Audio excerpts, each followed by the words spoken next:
हम अपने महापुरुषों की बातों का अर्थ नहीं समझ पाए हैं और उसका दुष्प्रभाव और परिणाम यह है कि आज हम शक्ति विहीन हैं। अगर हम महापुरुषों की बात करें, बाबा साहब की बात करें,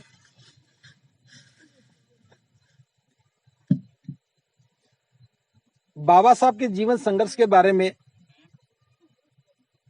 प्रत्येक व्यक्ति को जानना चाहिए था। हमारे प्रयास होने चाहिए थे कि हम बाबा साहब को घर घर पहुंचा देते, बाबा साहब की विचारधारा को घर घर पहुंचा देते। जब बाबा साहब हमारी समझ में आते तब हम कुछ बेहतर कर सकते थे। लेकिन अफसोस इस बात का है, हमने पढ़ाई भी कर ली, कंपटीशन भी क्वालिफाई किया, अच्छी नौकरियों में भी आ गए, तनख्वाह भी अच्छी ली, मकान भी अच्छे बनाए, बच्चे भी अच्छे पढ़ाए, उनकी शादी भी अच्छे घर में की, तो भी हमारे पास क्या है? क्या जो एजुकेशन हमें मिली, जो शिक्षा हमें मिली, उसका ध्येय इतना ही था कि हम अपना भला कर लें, अपने परिवार को पाल लें? क्या इससे ज्यादा हमें नहीं सोचना चाहिए था? लेकिन हमने नहीं सोचा। अगर किसी ने सोचा भी तो बस इतना ही सोचा कि संगठन बना लिया, कोई बाबा साहब के नाम पर संगठन बना लिया, तो कोई किसी और महापुरुष के नाम पर बना लिया, कोई जाति के नाम पर ही संगठन बनाकर खुश हो रहे हैं। हम बात बाबा साहब की करते हैं और बाबा साहब की एक भी बात मानते नहीं है। मेरी बात से सहमत है या नहीं है? अभी मैं छोटा सा उदाहरण दे रहा हूं आपको। किसी भी महापुरुष को समझने का मतलब है कि वो क्या चाहते थे, क्या उन्होंने किया, और जो किया उसके प्रति हमारी जिम्मेदारी क्या है। ये महत्वपूर्ण बात थी। बाबा साहब ने हमें संगठित होने के लिए कहा, और जितना ज्यादा बिखराव हमारे अंदर है शायद किसी में होगा। हमने संगठित होने को, संगठित करने को संगठन मान लिया। बस एक संगठन बना लिया, हम संगठित हो गए। इस जयपुर में कम से कम 1000 संगठन होंगे। चलो मान लेते बात, हम कहते मान लो 1000 संगठन है। क्या कोई भी संगठन इतनी हैसियत रखता है कि एक आवाज दे और 1000 लोग आ जाएं? अगर संगठनों के अध्यक्ष भी इकट्ठे हो जाएं तब भी 1000 से ज्यादा होंगे। चलेगा। बाबा साहब को हमें समझना चाहिए था। क्या हम कोई भी एक बात बाबा साहब की मान सकते हैं? हाँ या ना? मान सकते हैं। चलो एक की बात कर रहा हूं, ज्यादा बात नहीं करूंगा। इस देश में महिलाओं को लेकर के जो बहुत बड़ा आंदोलन, बहुत बड़ा परिवर्तन हुआ, तो 2 ही महापुरुषों ने किया। पहले तो है महाकारुणिक बुद्ध। बुद्ध से पहले इस देश की कोई भी महिला गृह त्याग करके सन्यासी नहीं बन सकती थी, शिक्षा ग्रहण नहीं कर सकती थी, और गृह त्याग करके सन्यासी बन करके प्रवचन नहीं दे सकती थी। लेकिन बुद्ध के शासन में, बुद्ध के नेतृत्व में पहली बार 500 महिलाओं ने गृह त्याग करके, सिर मुंडवा करके, ऐसा वस्त्र, जिसे कासाय वस्त्र बोलते हैं, कासाय वस्त्र पहन करके भिक्षुणी बनी। भिक्षुणी बनने के बाद प्रशिक्षण लिया, और जो काम बौद्ध भिक्षु करते थे उसी काम को भिक्षुणियां भी करने लगी। भिक्षु अरहत बने तो भिक्षुणियां भी अरहत बनी। इस दुनिया में बहुत बड़ी क्रांति थी कि महिलाओं को भी घर से बेघर करके, सिर मुड़ा करके, कांसा वस्त्र दे करके बुद्ध ने इतनी बड़ी क्रांति की शुरुआत की। उसके 2500 वर्ष के बाद बाबा साहब को मौका मिला। आजादी से पहले महिलाओं को कोई अधिकार नहीं था, न पिता की संपत्ति में, न पति की संपत्ति में।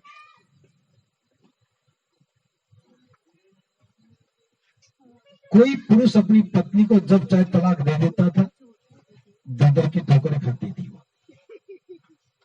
किसी की पत्नी मर जाती तो दूसरी शादी भी हो जाती थी, अगर किसी का पति मर जाता तो शादी उम्र विधवा रहती थी। मेहनताना भी पुरुषों से ज्यादा मिलता था, और बहुत सारी बातें मैं लंबा नहीं करना चाहता। बाबा साहब ने हिंदू कोड बिल बना करके पार्लियामेंट में रखा, बिल पास नहीं हुआ, कानून मंत्री से इस्तीफा दे दिया। उसके बाद भी चैन से नहीं बैठे, उसके बाद भी उस बिल को पास करवाया, और आज महिलाओं को पुरुषों के बराबर हक है। ये बात सही है ना? ओके। हम सब बाबा साहब के संविधान में भरोसा करते हैं, बाबा साहब में भरोसा करते हैं, तो भी क्या हम महिलाओं को बराबर हक देने के लिए तैयार हैं? बिल्कुल। किस किस के घर में महिलाएं घूंघट करती हैं? घूंघट तो करती है साहब, मानती नहीं है। नहीं मानती तो उसके पति घूंघट करना शुरू कर दें। वही उद्देश्य हो जाता है कि झगड़ा करे तो गलत हो मैं क्या, क्यों झगड़ा करते हो? घूंघट करना शुरू करो ना अपना, बस। आप करो, झगड़ा क्यों करते हो? फिर देखो अपने आप ही डिसीजन हो जाएगा।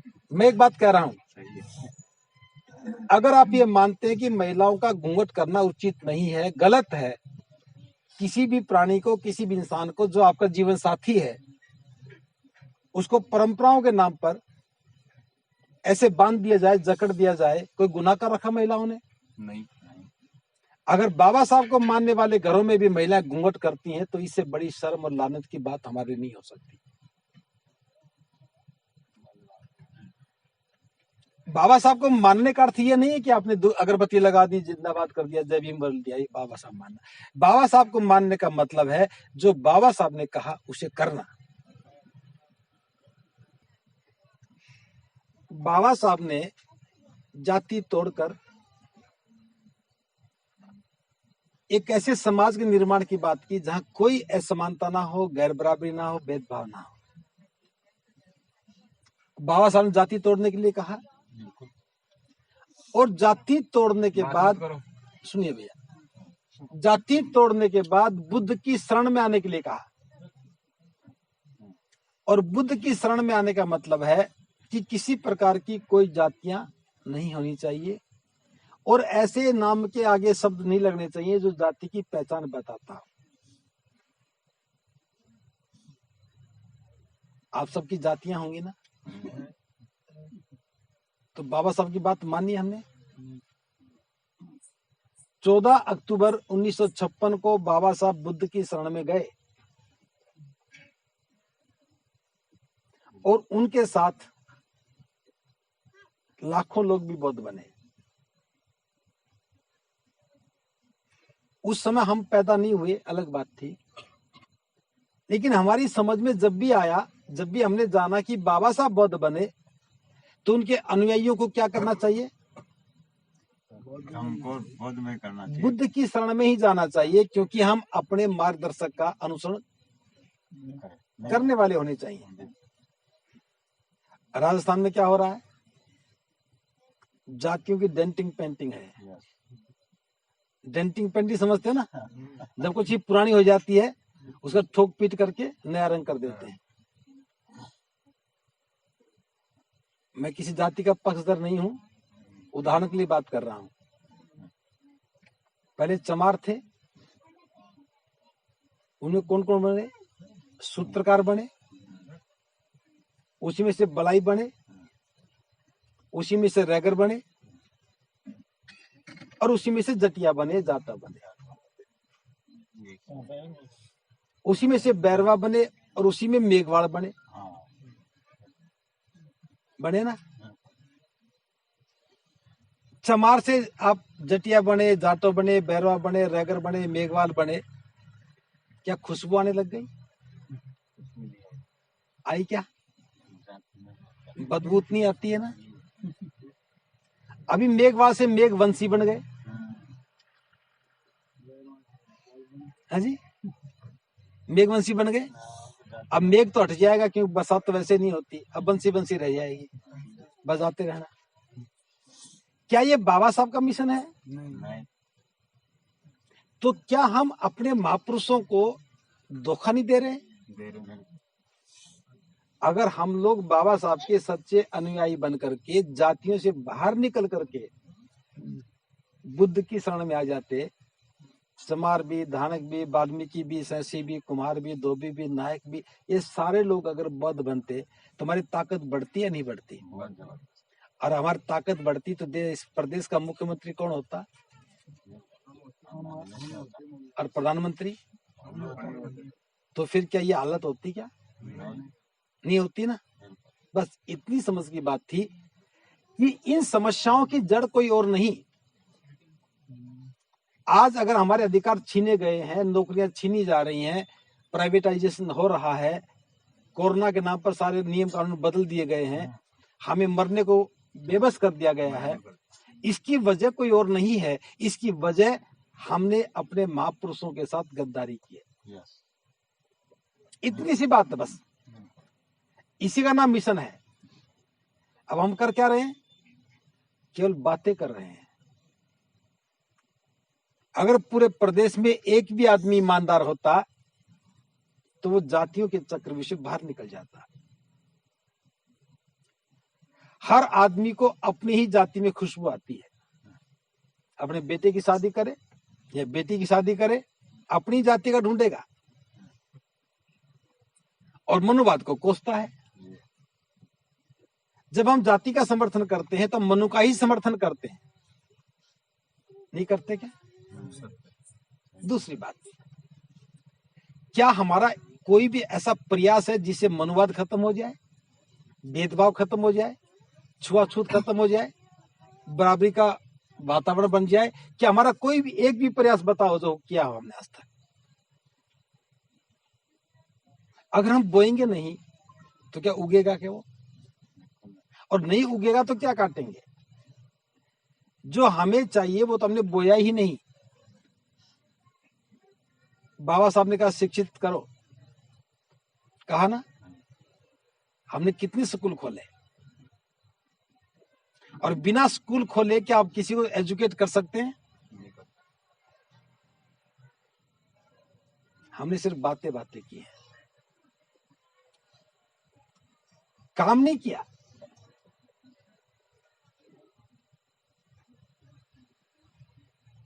अगर ईमानदारी से हम अपने महापुरुषों की विचारधारा को ठीक से समझ लेते तो आज हम इस देश के हुक्मरान होते।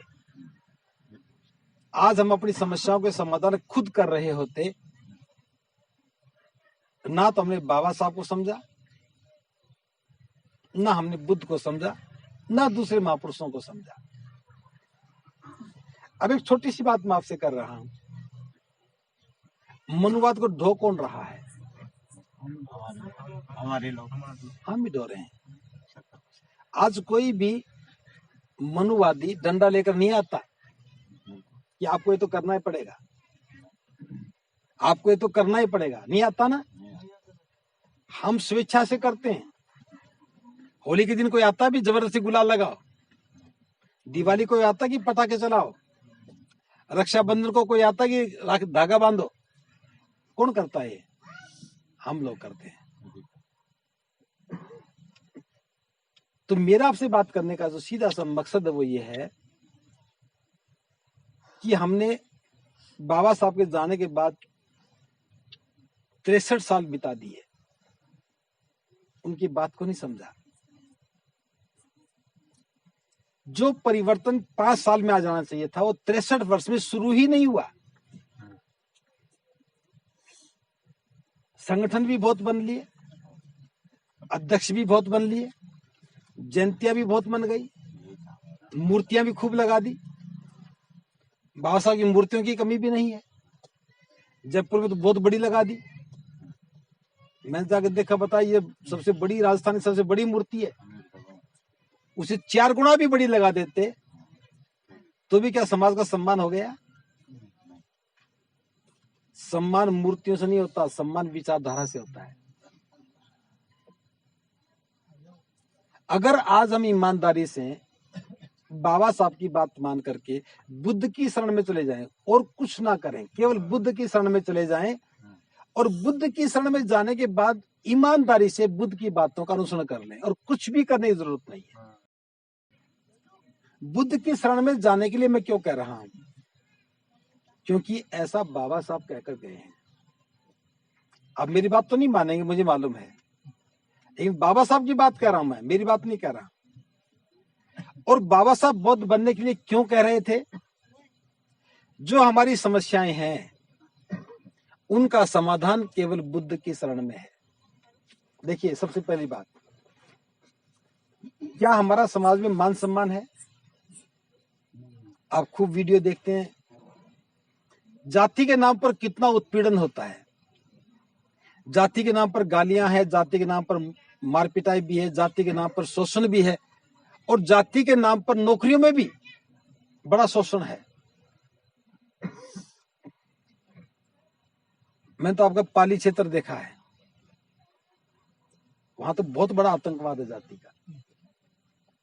गलत तो नहीं कह रहा हूं? नहीं, बहुत बड़ा आतंकवाद है। अपमान की अलग बात, आतंकवाद। और हम लोग इतना कुछ सहने के बावजूद भी जातियों से प्रेम करने लगे। बुद्ध की शरण में आने का मतलब है जाति को तोड़ देना। आप सोचेंगे भी जाति कैसे टूट जाएगी बौद्ध बनने पर? लोग तो हमें मेघवाड़ी कहेंगे, हमें तो चमारी कहेंगे, हमें तो वाल्मीकि ही कहेंगे। ऐसा नहीं है। बौद्ध बनने के बाद जातियां कैसे टूटेंगी? बाबा साहब ने समझाया है कि जैसे पहाड़ों से नाले निकलते हैं, छोटे छोटे नाले निकलते हैं, छोटे छोटे नाले मिलकर बड़े नाले बन जाते हैं, और बड़े नाले मिलते हैं तो नदी बन जाती है। एक नदी में सैकड़ों नाले मिलते हैं, नदी बनती है। और नदी का वही नाम है जहां से चलती है, समुद्र तक चली जाती नदी वही रहती है। जैसे यहाँ की चंबल नदी है, गंगा है, यमुना है, गोदावरी, कावेरी, रावी, सतलुज, व्यास, चिनार, ब्रह्मपुत्र, सैकड़ों नदियां हैं। वो जहां से चली और समुद्र तक चली गई, उसका वही नाम है ना, वही पहचान है। लेकिन जो ही नदी समुद्र में गई, उसकी पहचान, उसका नाम दोनों खत्म हो जाते हैं। नदी के समुद्र में जाते ही उसका नाम भी, पहचान खत्म हो जाती है, और वो नदी क्या बन जाती है? समुद्र बन जाती है। तो बाबा साहब कहते हैं सैकड़ों नदियां समुद्र में समा जाती हैं। क्या कोई व्यक्ति उस समुद्र के पानी में से एक बाल्टी पानी निकाल के बता सकता है कि इस पानी में किस नदी का कौन सा हिस्सा है? बता सकता है? नहीं बता सकता। नदी कोई सी भी हो, कहीं से भी आई हो, किसी नाम की भी हो, वो नदी जब तक नदी है, जब तक वो समुद्र से दूर है, और जो ही समुद्र में गई, नदी समुद्र बन गई। और एक बार समुद्र में जाने के बाद बस वो समुद्र ही है। अब कोई नहीं बता सकता ये गंगा का पानी है, यमुना का, गोदावरी का, रावी का, ताप्ती का, नर्मदा का, व्यास का, नहीं बता सकता, नहीं बता सकता ना। तो ऐसे ही हमारा बौद्ध धर्म है, समुद्र की तरह से है। वाल्मीकि भी आया, कुम्हार, लोहार, सुनार, नायक, तेली, धोबी, मेघवाल, जो भी कुछ आया, आकर के बौद्ध बन गए। अब बौद्ध बन गए तो बौद्ध बनने का मतलब है उसका नाम भी बदला जाए और जाति खत्म हो जाए। जैसे राहुल खड़े होना, इनका नाम राहुल बौद्ध है, उधर मुकर, इनका नाम संजय बौद्ध है। आप जाति बता सकते हो? नहीं बता सकते ना। बैठिए, अगर किसी के नाम के आगे मेघवाल लगा हो तो बता दोगे ना? सूत्रकार लगाओ तो बता दोगे, बैरवा लगाओ तो बता दोगे, नायक लगाओ तो बता दोगे ना? क्यों बता दोगे? नाम के पीछे लगा है। सरनेम लगाओ। तो बाबा साहब ने कहा है कि बौद्ध बनने के बाद हमें सबसे पहले अपना नाम और अपनी पहचान बदल लेनी चाहिए। लेकिन हमने कोई बदला क्या? अगर बौद्ध भी बन जाते हैं, दीक्षा भी ले लेते हैं, तो भी नाम नहीं बदलते हम लोग। जब तक नाम नहीं बदलेंगे क्या हमारी पहचान बनेगी? एक उदाहरण देता हूं, आपकी ठीक समझ में आ जाए। मैं एक उदाहरण देके समझा रहा हूं। आपने इस्लाम के लोगों को देखा है, मुसलमानों को? जो व्यक्ति इसी व्यवस्था से निकल करके मुसलमान बना, जिस दिन वो मुसलमान बनता है, कलमा पढ़ता है, सबसे पहला काम क्या होता मालूम है? उसका नाम बदल जाता है। मोहम्मद आरिफ बन गया, मोहम्मद हसन बन गया, जो भी नाम रखा, पहला काम उसका नाम बदलता है। और उसका नहीं, उसकी पत्नी का नाम भी बदल जाता है, उसके बच्चों के नाम भी बदल जाते हैं। सुना किसी मुसलमान, कोई व्यक्ति मुसलमान बना हो और उसकी पत्नी जो है गिंदोड़ी हो, गीता हो, सीता हो? सुना कभी नाम? नहीं है ना? जिस दिन वो इस्लाम में जाता है, उसका पूरा परिवार इस्लाम में जाता है। नाम बदला, पहनावा बदल जाता है। इस्लाम की महिलाएं बुर्का पहनने लग जाती हैं, वो कुर्ता पजामा पहनने लग जाता है, मूछ कटवा लेता, दाढ़ी रखने लग जाता है। बच्चों बातें नहीं भैया, बच्चों। दूसरी बात, उनके संबोधन बदल जाते हैं। अभी आदमी कहता था ये मेरी पत्नी है, इस्लाम में जाने बाद क्या कहेगा? ये मेरी बेगम है। महिला बोलती थी ये मेरा पति है, अब कहेगी मेरा सोहर है। इस्लाम में जाते ही संबोधन बदल गए। बच्चे मम्मी पापा कहते थे, अब वो अब्बा जान, अम्मी जान हो गया। वो अब्बा जान, अम्मी जान हो गया। ये मेरा मामू है, ये मेरा चाचू जान है, ये मेरा भाई जान है। अब भाई भाई नहीं है, वो भाई जान बन गया। मामा मामा नहीं है, मामू जान बन गया। संबोधन बदल गए ना? उसकी आस्थाएं बदल गई। अभी मंदिर में जाता था, आरती करता था, जो भी करता था, अब मस्जिद में जाता है, नमाज अदा करता है। पहले ईश्वर को मानता था, अब अल्लाह को मानता है। पहले पुरोहित से अपने काम करवाता था, मौलवी से करवाता है। उसके त्योहार बदल गए। वो केवल ईद मनाता है, होली दिवाली नहीं मनाता ना। एक व्यक्ति, और फिर मरने के बाद भी यहां जलाता था, अब दफनाता है। आप देखिए, एक व्यक्ति एक धर्म से निकल करके दूसरे धर्म में गया, उसका सब कुछ बदला है। पहनावा, परंपराएं, प्रतीक, मान्यताएं, आस्था, विश्वास सब बदल गया। और हमारे बौद्ध बनने के बाद कुछ बदला किसी का? मैंने दीक्षा ले ली जी, मैं बौद्ध बन गया। क्या बना बौद्ध? घूंघट तक हटा नहीं, महिलाओं की चूड़ियां तक नहीं उतरी। बताओ, राजस्थान की कल्चर से हमें क्या लेना? कुछ लोग कहते हुए राजस्थान की संस्कृति है। हमारी क्या संस्कृति है? कौन सा रजवाड़ा हमारा था बताओ? कौन सा किला हमारा है? और कौन सी महिला महारानी बनी जिसकी हम नकल करेंगे? एक बार मैं जयपुर के परी साइड में गया तो पता नहीं कौन सा जगह थी, वो कौन सा है, फुलेरा के आसपास ही था, कोई 50-60 किलोमीटर में। ये कौन सा रजवाड़ा बोलते हैं वो ना, मैं भूल गया। हाँ, शेखावटी क्षेत्र में आपका स्वागत है, ऐसा कुछ बोल रहे हैं। मैंने भाई तुम्हारा क्या है? तुम तो गुलाम थे, गुलामी हो, तुम क्यों प्रशस्ति गा रहे हो? हमें अपनी कल्चर बनानी है, अपनी संस्कृति बनानी है, तो हमें अपने पहनावे बदलने होंगे। जैसा पुरुष पहनता है वैसा महिलाएं पहने, को कोई दिक्कत आएगी क्या? कोई दिक्कत नहीं। पहनावा मजबूत होना चाहिए, अच्छा होना चाहिए। लेकिन ये बात कब आएगी? ये बुद्ध की शरण में आने के बाद ही समझ में आएगी, वरना नहीं आएगी। अब ये प्रतीक खत्म हो जाए, चूड़ियां खत्म हो जाए, पहनावा चेंज हो जाए, तो क्या हमारा स्वाभिमान आगे नहीं बढ़ेगा? तो बाबा साहब ये चाहते थे कि जातियां टूटेंगी। पहली बात तो ये, बौद्ध बनने के बाद आप अपने बच्चों के रिश्ते कहां करोगे? बौद्ध ही ढूंढोगे ना बौद्ध। अब वो बौद्ध भले ही पहले कुम्हार था, लुहार था, सुनार था, क्या था, कोई बात नहीं, आज बौद्ध है तो बौद्ध मजबूत बनेंगे। और जब आप अपने आप को बौद्ध करने लगोगे तो 10 साल में, 20 साल में वो लोग भी आपको बौद्ध ही स्वीकार कर लेंगे।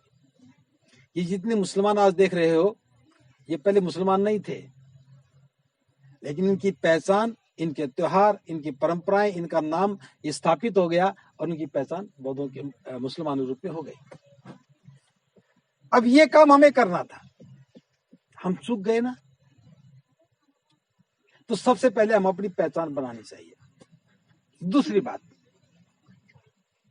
इन पिछले आजादी के 73 वर्षों के बाद, या यूं कहें कि बाबा साहब को दुनिया से जाने के 63 वर्ष के बाद, हम अपनी गरीबी को खत्म कर सकें, इसके लिए क्या किसी संगठन ने कोई काम किया? सोचिए, क्या किया? क्या फिर संगठनों को क्या करोगे? एक भी संगठन इस देश में ऐसा नहीं है जिसने अपनी गरीबी के खिलाफ काम किया हो कि हम लोग अमीर हो जाएं। अमीर ना हो, गरीबी से बाहर तो निकल जाए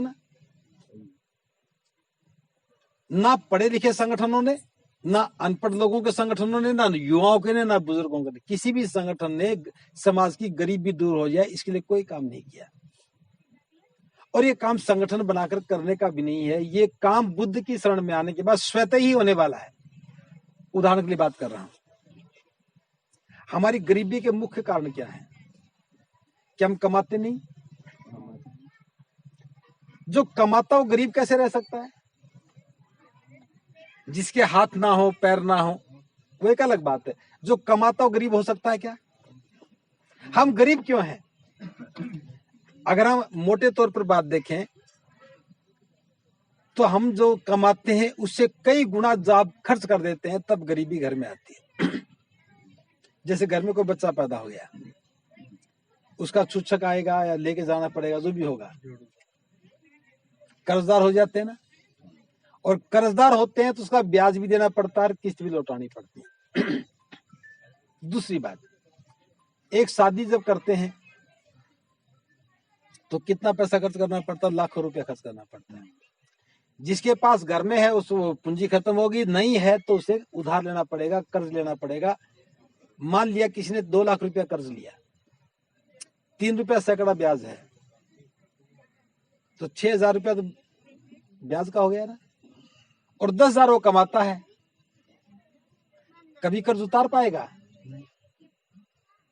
ना? वो खा पाएगा ना कर्ज उतार पाएगा। जमीनें वो बिक जाएंगी या मकान बिकेंगे। ये गरीबी का सबसे बड़ा कारण है। कोई मर जाए, मरने के बाद कितने दिन दावत का रिवाज है यहाँ पे? जब कितने दिन? 15 दिन मानो, 15 दिन क्या दावत 2-3 दिन होती है। 15 दिन। चलो कोई बात नहीं, आप सुनो, नहीं, मैं बात वो कर रहा हूँ क्योंकि मैं इसलिए पूछता हूँ, मुझे भी थोड़ा ज्ञानवर्धन होता है। मैं इधर जोधपुर साइड में गया था, वहां 12 दिन खिलाते हैं। इत्तेफाक से मैं किसी घर में बैठा था तो वहां खाली टीन का ढेर लगा हुआ, कम से कम 30-40 खाली टीन रखे थे। मैंने पूछ लिया, भाई क्या आप घी का कारोबार करते हो? वो नहीं जी। तो वो क्या है? वो जी मेरे पिताजी मर गए थे। तो फिर ये कहां से आ गए?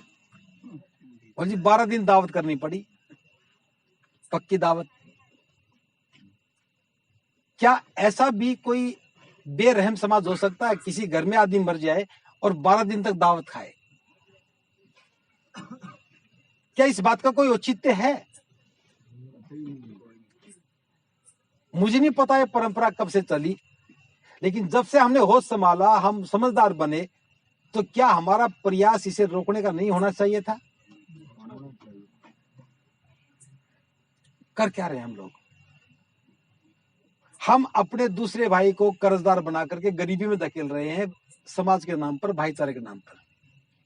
चाहे वो शादी में दावत का मामला है, चाहे बारात का मामला है, चाहे मरने के बाद दावत का मामला है, और चाहे पैदा होने के बाद दावत का मामला है। सिर्फ एक दावत के चक्कर में पूरा समाज अपने हर दूसरे भाई को कर्ज में धकेल रहा है, और इसका नाम है भाईचारा। ये भाईचारा ही समाज को बेचारा बना रहा है।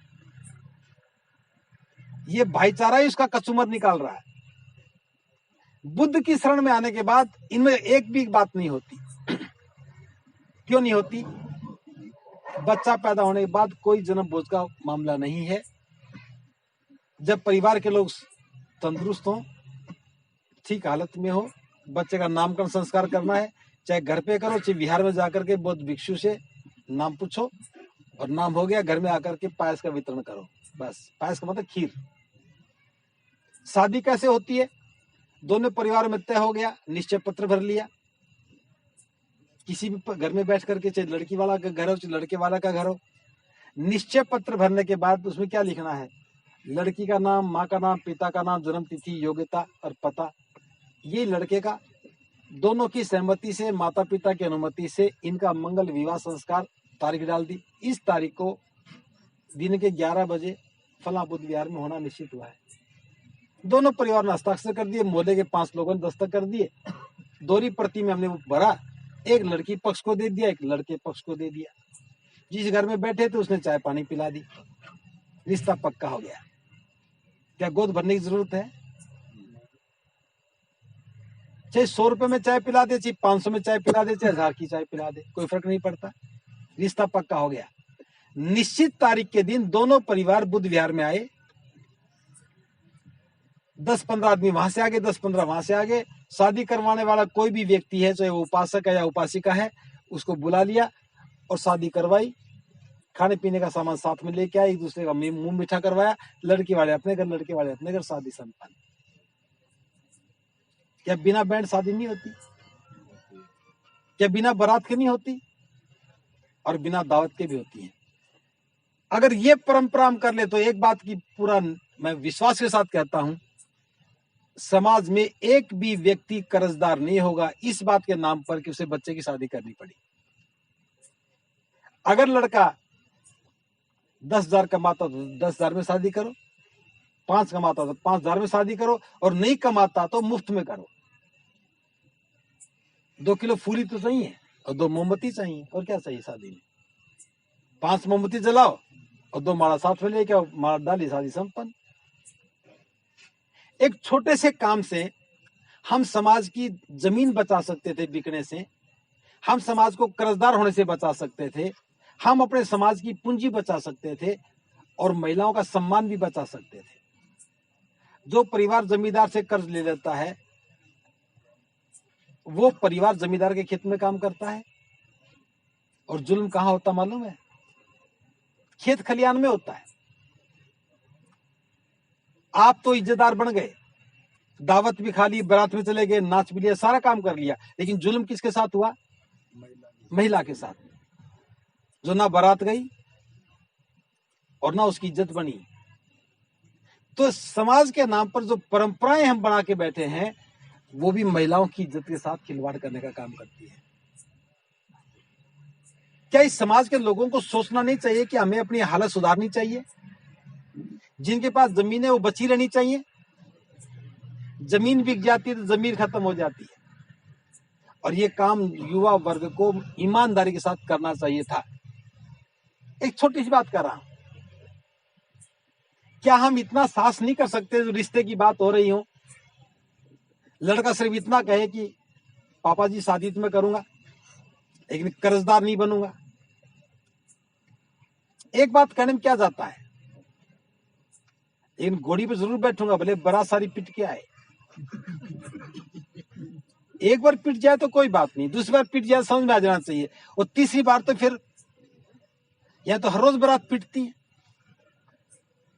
अगर शौक से बताएंगे, देखो हमारी बारात को पीट दिया गया, वो आगे लाठी लेकर मार रहे हैं, हमें मार रहे हैं, मरो फिर। बाबा साहब ने कहा था घोड़ी पे जाना है, ज्योतिबा फुले ने, साहू जी महाराज ने, परियर रामा स्वामी ने, किसी महापुरुष ने कहा था कि बारात घोड़ी पे जानी है? तो पीटने का काम नहीं कर रहे क्या? इतना सा काम कर लो, अगर एक की भी जमीन बिक जाए, किसी भी महिला को मजबूरी में खेत में जाना पड़ जाए, तो मुझे आके बताना है भंते जी आपने गलत कहा और परिणाम गलत आया। और मरने के बाद एक छोटे सा सवाल पूछ रहा हूं, आप आदमी जलाते हो दफनाते हो? जलाते हो। जलने के बाद क्या शेष बचता है? कुछ भी नहीं, मिट्टी बचती है। 5-7 हड्डियां बचती हैं। उन हड्डियों में से भी आप 5-4 उठाते हो। मान लो 50, 60, 100, 200 हड्डियां पड़ी हैं, 5-4 उठाते हो ना, बाकी हड्डियां कहाँ रहती हैं? वही पड़ी रहती है। तो आत्मा उन्हीं 5 हड्डियों में है क्या? नहीं, कुछ भी नहीं। क्यों? क्या आपने टेस्ट करके देखी भाई इस हड्डी में आत्मा इसमें नहीं है? कितना पागलपन है भाई। ढेर सारी हड्डियों में से आपने 4 हड्डियां उठाई, एक हंडिया में बांधी और चल पड़े पिताजी को लेकर के। बस में भी दूर टिकट कटवाएंगे, कटवाते हैं ना। फिर वहां जाके क्या करते हैं? गंगा में डाल दिया नहीं, वैसे ही नहीं डालना वहां पे भी। तो वहां पे भी लेने वाले बैठे हैं। तो मेरी बात सुनो, मैं तो नहीं गया हूं, फिर बता रहा हूं। आपने हड्डियां ली, गंगा में डाल दी, मान लो, अगला काम किसको करना है? पंडित को। पंडित क्या करेगा? हड्डियां कहाँ हैं? गंगा में, पानी में। अगला काम तो पानी करेगा ना, वो साथ लेके जाए या वहीं छोड़ जाए, उसकी मर्जी है ना। अब ब्राह्मण बीच में कहां से आ गया? वो क्या करेगा? वो आपको पागल बनाएगा। तुम्हारे पिताजी 5 दिन से भूखे हैं, खाना चाहिए, यहाँ वाला खाना जाएगा नहीं, वहीं मिलेगा, इसलिए मेरे एटीएम में पैसा डाल दो, तुम्हारे पिताजी वहां निकाल लेंगे।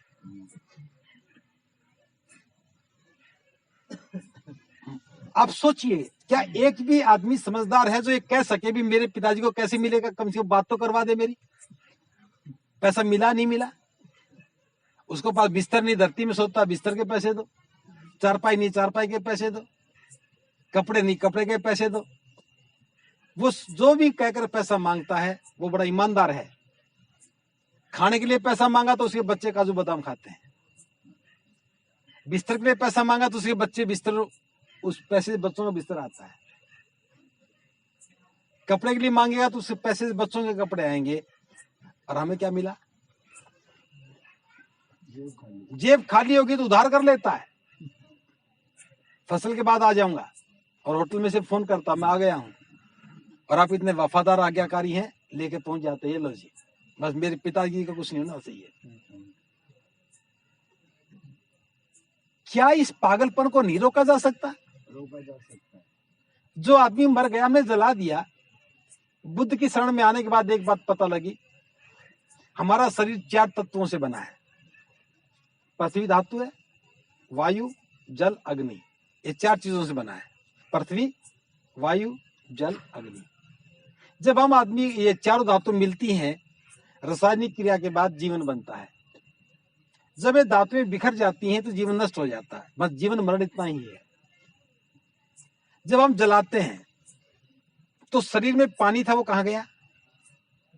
वो भाप बन करके हवा में चला गया। पानी पानी में गया, भाप बनी, हवा के साथ बादलों में गया और पानी में चला गया। उसमें हवा थी, वो कहां गई? वो हवा में गई। उसमें अग्नि थी, आग थी, वो कहां गई? वो आग में गई। उसमें जो पृथ्वी धातु थी वो कहां गई? वो धरती में रह गई, वो मिट्टी में आ गई। क्या आप मरने के 2 दिन बाद, 3 दिन बाद जो हड्डियां लेने जाते हो, उस पानी को पकड़ लेते हो क्या, जो गए निकल के? उस वायु को, उस अग्नि को? 4 धातुओं में से एक धातु, एक धातु में से भी 4 टुकड़े, तो आत्मा क्या उसी में ही है? विज्ञान समझ लो। अगर इतनी बात समझ में आ जाए तो क्या जरूरत वहां जाने की? हड्डियां हैं, उठाओ और कहीं भी गड्ढा खोद के मिट्टी में मिट्टी दबा दो, वहां एक पेड़ लगा दो। अपने घर के आंगन में दबा दो, वहां पेड़ लगा दो। खेत में दबा दो, वहां पेड़ लगा दो। आपको याद रहेगा, ये मेरी माँ मरी तब का पेड़ है, ये मेरे पिताजी मारा तब का पेड़ है। पर्यावरण भी ठीक और पंडे भी बीच में नहीं आएंगे, और मृत्यु भोज पर पाबंदी लगा दो। फिर आप देखना, कोई भी समाज का व्यक्ति किसी का कर्जदार नहीं होगा, गुलाम नहीं होगा, उसका कॉन्फिडेंस हाई होगा, 100 रुपया भी कमाएगा तो ठाट से घर में लेके खाएगा। बौद्ध धर्म की शरण में आने के बाद हम गरीबी से ऐसे बच सकते हैं। मैंने ज्यादा पैसे कमाने की योजना नहीं बताई, मैंने कमाने की योजना नहीं बताई, जो कमाते हैं उसको कैसे रोका जाए, बस मैंने ये बताया है जो आप कर रहे हैं। अगर इतना सा कर लें, इस देश में एक बहुत बड़ी क्रांति हो सकती है। हम इतनी बड़ी तादाद के अंदर हैं कि मनुवाद उस दिन चरमरा जाएगा। नहीं चरमराएगा क्या? आप गंगा घाट पे जाना बंद कर दो, अगर 3 महीने बाद पंडा एक भी मिल जाए तो वो मछलियों को फाके नहीं मारेगा वहां पे। जब आप जाओगे नहीं, वो वहां क्या करेगा? आप मृत्यु भोज बंद कर दो, बाजार धीमे हो जाएंगे, मंदे हो जाएंगे। और शादी में फेरबदल कर लो। जैसे मैं बताता हूँ, दुनिया के सारे ईसाई लोग शादी कहाँ करते हैं मालूम है? चर्च में। कभी चर्च में बैंड बजते देखा आप लोगों ने? किसी चर्च में बैंड नहीं बजता है, दोनों परिवार जाते हैं और फादर शादी करवा देता, वहीं से वापस आ जाते हैं। 2 गुलदस्ते लेके जाते हैं, लड़का लड़की को देता, लड़की लड़की को देता, लड़का देता, बस हो गया काम। क्या वो शादी हम नहीं कर सकते बौद्ध रीति से? इतना काम करना था और एक बहुत बड़ा परिवर्तन इस देश में हो जाता। जैसा बाबा चाहते थे वैसा समाज बन जाता, महिलाओं की इज्जत बढ़ जाती, नौजवान भी स्वाभिमान से जीता, हमें किसी खेत में जाना ही नहीं पड़ता,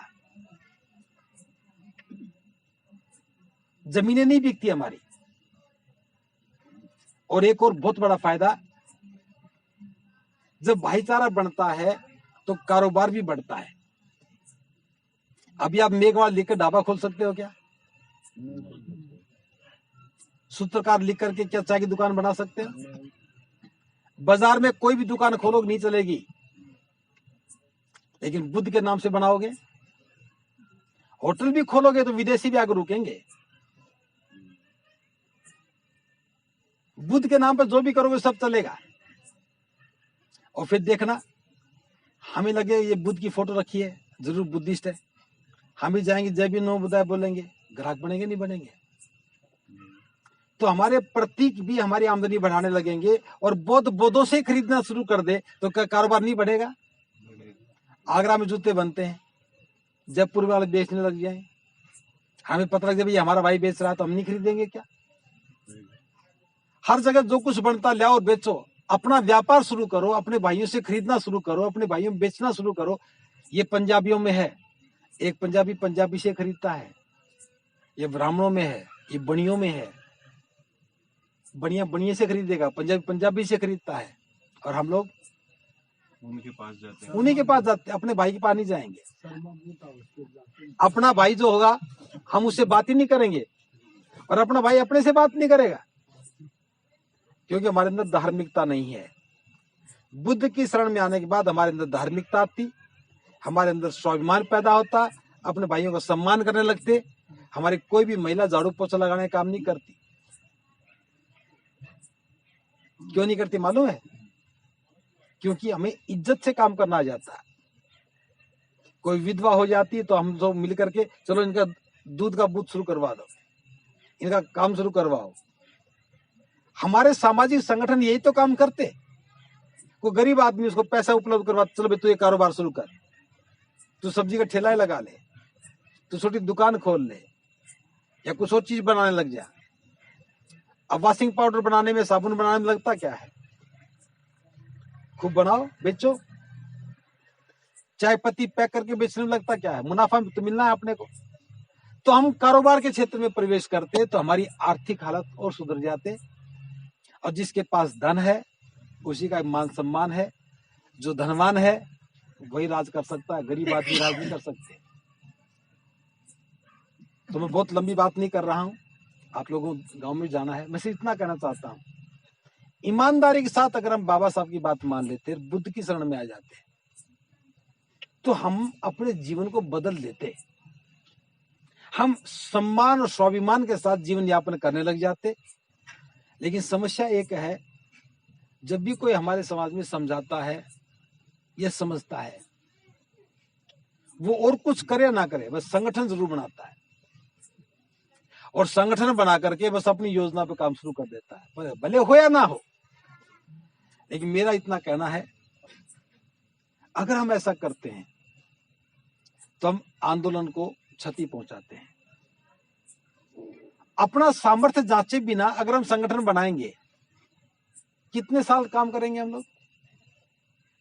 जैसे बाबू जी बोले जी मैं एक काम कर रहा हूं, मैंने पूछा उम्र कितनी है? 67 वर्ष। 67 है ना जी?